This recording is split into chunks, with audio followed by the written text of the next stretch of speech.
कृष्ण जी का एक बहुत ही प्यारा सा श्याम बाबा का हम भजन गाते हैं। और जैसे जैसे भजन आएगा फिर इसके साथ जो मेरे भाव होते थे मैं आप लोगों से वो शेयर करूंगी। कैसे होते थे जब हम भजन गाते थे तो मन में मेरे क्या संकल्प चलते थे।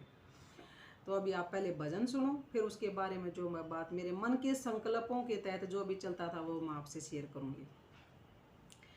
मेरे घर के आगे बाबा श्याम तेरा मंदिर बन जाए। मेरे घर के आगे बाबा श्याम तेरा मंदिर बन जाए।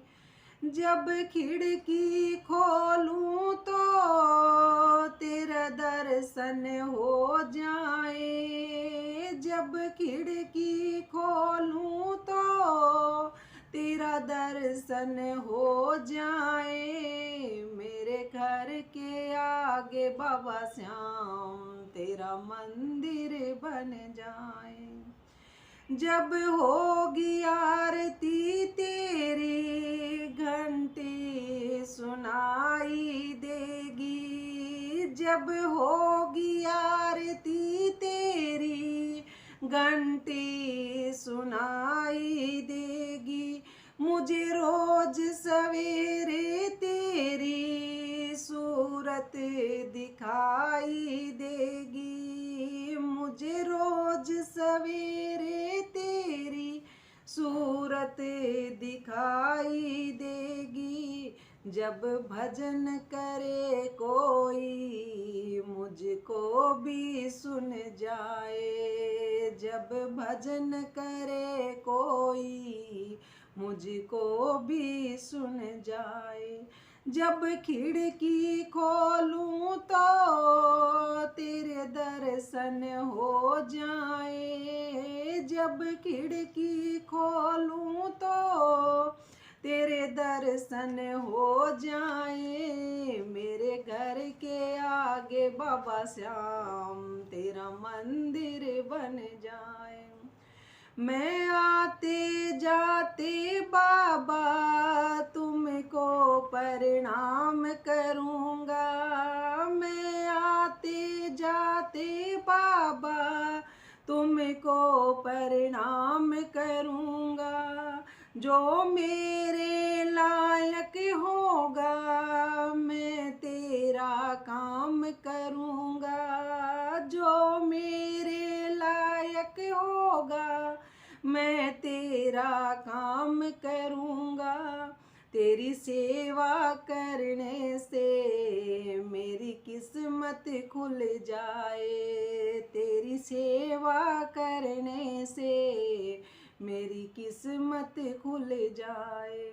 जब खिड़की खोलूं तो तेरे दर्शन हो जाए। जब खिड़की खोलूं तो तेरे दर्शन हो जाए। मेरे घर के आगे बाबा श्याम तेरा मंदिर बन जाए। नजदीक रहेंगे दोनों और आना जाना होगा। हम दोनों का बाबा बस एक ठिकाना होगा। बस साथ रहे दोनों जल्दी वो दिन आए। बस साथ रहे दोनों जल्दी वो दिन आए। जब खिड़की खोलूं तो तेरे दर्शन हो जाए। जब खिड़की खोलूं तो तेरे दर्शन हो जाए। मेरे घर के आगे बाबा श्याम तेरा मंदिर बन जाए। तो ये भजन जब हम गाते थे ना तो हमारी सोसाइटी में कोई मंदिर वगैरह नहीं था, तो हम दूसरी सोसाइटी में जाते थे। तो वहाँ पे ये भजन गाते तो मन में बड़े एक श्रद्धा से यही एक कल्पना मन संकल्प होते थे कि सच में हमारे घर के सामने ये मंदिर बन जाए। तो मैं जिस गांव की हूँ माजरा दुबड़न से, वहाँ पे श्याम बाबा को मानते हैं। तो बच्चे कहते थे कितने स्वार्थी हो तुम, मंदिर में भी नहीं जाना पसंद करते। कहते हैं कि मेरे घर के आगे ही श्याम बाबा तेरा मंदिर बन जाए, इतने स्वार्थी हो मम्मी आप। तो मैं कहती मगा पता नहीं भी, मेरे को तो ये भजन बहुत अच्छा लग रहा है और मैं चाहती हूँ कि इस तरह बाबा का कोई मंदिर बन जाए और घंटी सुनाई दे, क्योंकि तब तो भक्ति मार्ग था ना हमारा, तो बड़ा अच्छा लगता। तो फिर बस थाने में बहुत जल्दी कोई आया और उसने आके वहीं पर हमारी सोसाइटी के साथ में मंदिर का निर्माण कर दिया। तो मन में बहुत ही अच्छा फील बढ़ता है मेरा, मका देख कितनी जल्दी भगवान ने हमारी सुन ली पुकार कि मंदिर भी हमारे बिल्कुल पास में ही बना दिया।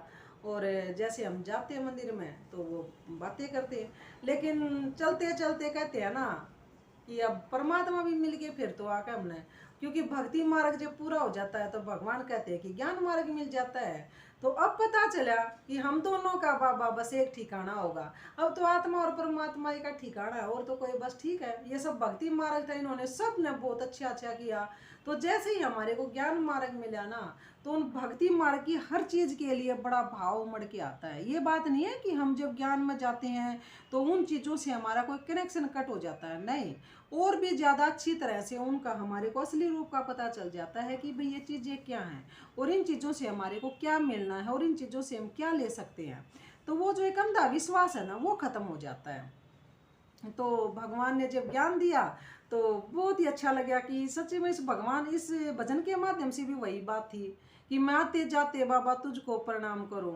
तो क्या मान ले मंदिर तो वो उधर था, क्या मैं वहाँ पे, लेकिन अब भगवान कह रहा है कि तेरे अंदर में सब कुछ बैठा है, तू ही तो है सब कुछ, तेरे अंदर में आते जाते राम राम कर ले। तो सब कुछ भगवान ने एक ऐसी रचना कर रखी है जो हमारे अंदर में ही है। तो जब ये भजन अब इस भजन को सुन रहे हैं तो ऐसा लगता है कि रे ये तो मेरा और परमात्मा का तो मेला था और क्या था, उसी की तो सेवा करनी है सारा दिन, और क्या करना है हमने। सांस तो चल ही रहा है, बाकी तो उसने अपनी रचना कर ही रखी है जैसे भी कर रखी है, लेकिन हमारे को तो उसको याद ही तो करना है ना। तो भाई भक्ति मार्ग में अपना एक अलग सा पहलू होता है, हम सब भजनों को लेके चलते हैं बहुत रस। ऐसी बात नहीं है कि भक्ति मार्ग में रस नहीं है, भक्ति मार्ग में बहुत ज़्यादा रस है। और ज्ञान मार्ग में हमारे को त्याग और वैराग सिखाया जाता है, क्योंकि त्याग और वैराग के बगैर जब हम किसी चीज़ को त्यागेंगे नहीं, पकड़ते रहेंगे तो पकड़ने से क्या होगा, महाभारत होती है, और त्यागने से क्या होती है, रामायण रची जाती है। तो बात हमारे ऊपर डिपेंड करती है, चाहे महाभारत बन के पात्र बन जाओ चाहे रामायण के पात्र बन जाओ, चलना तुम्हारा ही है, जो भी कुछ चलना है सोच तुम्हारी डिपेंड करेंगी। तो किसी भी चीज़ को छोड़कर देखो, आप थोड़े से टाइम के लिए छोड़कर देखो। अब जैसे मैं अपने ऊपर आकर बैठ जाती हूँ और ऊपर आकर बैठ के मैं सोचती हूँ कि मैंने सब कुछ छोड़ दिया, हालांकि क्या मैं इस घर से कहीं छोड़कर थोड़ा ना जा रही हूँ, लेकिन मैं सोचती हूँ कि 2 घंटे के लिए तो छोड़ ही दे सब कुछ। तो सब कुछ छोड़कर जब मैं बैठती हूँ ना, तो ये 2 घंटे जो मैं निखरती हूँ, तो वो मेरे अंदर की जो शांति सुकून जो मेरे को मिलता है ना, वो किसी भी पकड़ने में नहीं मिलता है। किसी भी चीज़ को पकड़ने में, चाहे किसी भी चीज़ को पकड़ लो, धन दौलत माया बच्चे आदमी कुछ भी है दुनिया का जो साकार में हम भोगते हैं, किसी भी चीज़ को आज पकड़ लो, क्यों पकड़ेंगे तो उसको खोने का डर भी रह जाता है ना। मान ले मैंने किसी चीज़ को पकड़ना चाहा और वह चीज़ मेरे को पता है थोड़ी देर के बाद या चली जाएगी या खो जाएगी, जो भी कुछ है, तो क्या होगा, दुख महसूस होने लग जाएगा। तो 2 घंटे 3 घंटे 4 घंटे आप जैसा भी संकल्प डालो, कुछ टाइम के लिए बैठकर हर चीज़ से डिटैच होकर बैठ जाओ कि भाई ठीक है, सब अपना अपना काम कर रहे हैं, मैं थोड़ी देर के लिए हर चीज़ से बोलकर अपने परमात्मा के साथ बातें करती हूँ और उसी के साथ जुड़ती हूँ। तो जो वो 2-3 घंटे का अपने अंदर ऊर्जा भरते हैं बैठ के, तो बड़ा आनंद मिलता है। और फिर ये भी सोचती हूँ कि ये जो आनंद है ये कहाँ से निकल कर आ रहा है, भाई आनंद कहाँ से निकल के आया। जब इस तरह हम छोड़कर बैठते हैं, भगवान को का ध्यान करते हैं, उसके साथ भजन गा रही हूँ, मैं अभी बातें कर रही हूँ, तो फिर एक प्रश्न और आता है मेरे अंदर में कि जो ये आनंद आ रहा है ये कहाँ से है। ये तो मेरी सोच पर तो डिपेंड कर रहा है नहीं आनंद और सुख। तो मान ले मैं अभी दुख का भी तो सोच बना सकती हूँ कि बच्चे वहाँ बाहर गए हुए हैं, आदमी वहाँ गया हुआ है, मेरे को तो काम करना है, अभी ये काम पड़ा है, अभी वो काम पड़ा है, तो मैं क्या बनाऊंगी, अपनी सोच से उसको एक घेराव इतना बना लूंगी कि मैं बैठी बैठी भी दम घुटने लग जाएगा मेरा। और घुटता था, ऐसी बात नहीं घुटता था, बहुत नेगेटिव सोच थी मेरी, इतनी नेगेटिव सोच थी कि मैं बता नहीं सकती। बच्चे स्कूल में जाते थे, मैं लेने जाती थी, मैं ये सोचती थी कहीं कोई ये ना करे तुम्हारे बच्चे ही नहीं है यहाँ पे। तो मतलब इस तरह की नेगेटिव सोच मेरे दिमाग के अंदर भरी हुई थी, इतना मतलब डर था बहुत ज़्यादा। गांव से आए थे, शहर में आए, और शहर में आए तो मेरे को बहुत एक डर सा अनुभव होता था हमेशा, माँ पता नहीं। और ये सब चलता रहता है, लेकिन भगवान की दया से सब कुछ ठीक ठाक था। लेकिन अब ये सोच रहे हैं कि भाई मैं 2 घंटे बैठ कर अपने आप को एनर्जी दूँ, एक अच्छी सोच बनाओ अपने प्रति, बच्चों के प्रति, समाज के प्रति, सारी प्रकृति के प्रति एक अच्छी सोच के वाइब्रेशन डालो। क्यों मैं हमेशा नेगेटिव वाइब्रेशन डाल रही हूँ? तो 2 घंटे तो मैं चारों तरफ अपनी शुद्धता फैला ही सकती हूँ ना। तो आप भी ऐसा ही करो। कहीं जाने की जरूरत नहीं, मत जाओ, कहीं भी नहीं जाना चाहते, कोई बात नहीं, कोई बात नहीं। भगवान तो बहुत ही सरल रीति से समझा रहा है कि भाई तुम्हारे पास टाइम नहीं है, तुम कुछ मत करो, तुम मन से सेवा कर लो बैठ के, 5 तत्वों को सारे दिन धन्यवाद कर लो, बस यही तो कर लो। जब तुम्हारा जितना सफाई हो जाएगी, फिर मैं अपने आप तुम्हारे अंदर ही हूँ, मेरे को कहीं ढूंढने की जरूरत ही नहीं है। तो हम अपनी ही सोच से ऊपर नीचे होते हैं। हालांकि मेजर प्रॉब्लम भी आ जाती हैं भाई, देखो वो आती हैं जबकि अलग सिचुएशन हो, जब तक नहीं आ रही, अच्छा टाइम चल रहा है, उस अच्छे वर्तमान में तो हम जी लेना। पहले हम क्या करते थे, भविष्य की चिंता और भूतकाल का रोना, बस यही चलता था जीवन में और कुछ नहीं। अब क्या है, जैसे ही भूतकाल आता है तो मैं कहती हूँ भाई तू चुप हो जा, बहुत रो लिए तेरे को, ठीक है अब तेरे लिए मेरे पास टाइम नहीं है। हाँ जो है किसी को पसंद, हाँ पसंद कर लो, ना हाँ टाल कर दो। बहुत जिंदगी तुम्हारे साथ जुड़ जुड़ के हम टूट चुके हैं, अब और नहीं टूटना चाहते। अब जो बची खुशियों परमात्मा के साथ मिलाएंगे भाई कति। और बाबा ने कहा कि वर्तमान में जी लो, भविष्य ने मैं देख लूंगा। तो क्यों ना हम वर्तमान में जी लेते। भविष्य भी जो होने वाला उसको कोई रोकने वाला नहीं है, और भूतकाल को पीछे छोड़ दो, तो फिर देखो जियो कितना मजा आता है। आनंद तो अपने ही अंदर की उपज है ना, तो अपने अंदर में जियो। ओम शांति।